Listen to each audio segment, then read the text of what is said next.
আমাদের সীমান্তরক্ষী বাহিনী শিকড় আমাদের স্বাধীনতার ইতিহাসে প্রথিত।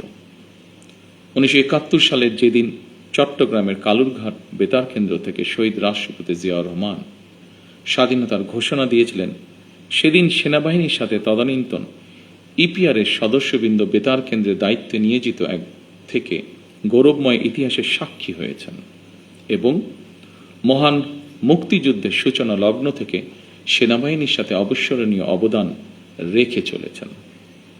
পরবর্তীকালে শহীদ রাষ্ট্রপতি জিয়াউর রহমান সীমান্তরক্ষী বাহিনীকে সুসংহত করতে বিশেষ গুরুত্ব আরোপ করে অবকাঠামোগত উন্নয়ন এবং প্রয়োজনীয় সংস্কার কাজ করেন।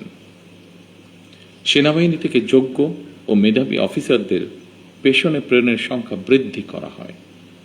1978 সালে এই বাহিনীর ইতিহাসে সবচেয়ে বড় ঘটনা হল সামরিক কায়দায় নতুন করে পুনর্গঠিত করা।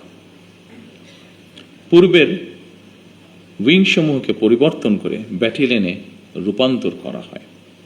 দুটি নতুন ব্যাটালিয়ন সংযোজন করে বাহিনীর সংগঠনকেও পরিবর্ধিত করা হয়। দীর্ঘ সংগ্রামের পর আজ জনগণের রায় নির্বাচিত সরকার দেশ পরিচালনা করছে। দেশের প্রশ্নে আমরা সীমান্ত বাহিনীকে আরো আধুনিক ও সুসংহত করব ইনশাআল্লাহ।